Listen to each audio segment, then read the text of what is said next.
పహల్గాం ఉగ్రవాద దాడిని నిరసిస్తూ అఖిల భారత న్యాయవాదుల సంఘం ఆధ్వర్యంలో కర్నూలు పాత బస్టాండ్లోని డాక్టర్ బిఆర్ అంబేద్కర్ విగ్రహం ముందు నిరసన కార్యక్రమాన్ని నిర్వహించారు.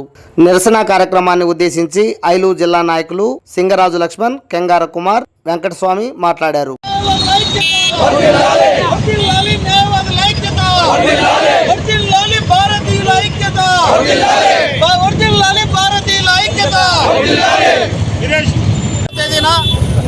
జమ్మూ కాశ్మీర్లోని పహల్గాంలో యాత్రికుల పైన ఈ ఉగ్రవాదులు దాడి చేయడం జరిగింది. ఇది హేయమైనటువంటి చర్య.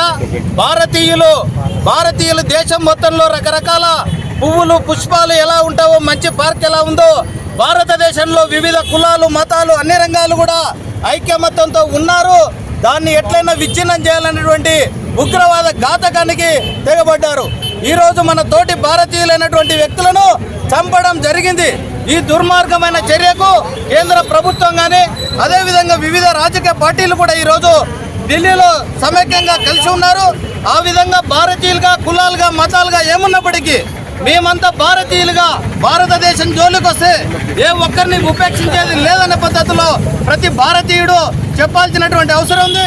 ఖబర్దార్ టెర్రరిస్టులారా, ఖబర్దార్ మతోన్మాద గూండాలారా, మేము హెచ్చరిక చేస్తున్నాం. ఏ ఒక్క భారతీయుడికి అన్యాయం జరిగినా కూడా ప్రతి భారతీయుడు స్పందిస్తాడని, టెర్రరిస్టులు మీ జాగ్రత్త, మీరు ఉండకపోతే మీ పునాదులు మొత్తం కదులుతాయని చెప్పేసి భారత జాతి తరఫున ఈ టెర్రరిస్టులకు హెచ్చరిక చేస్తున్నాం.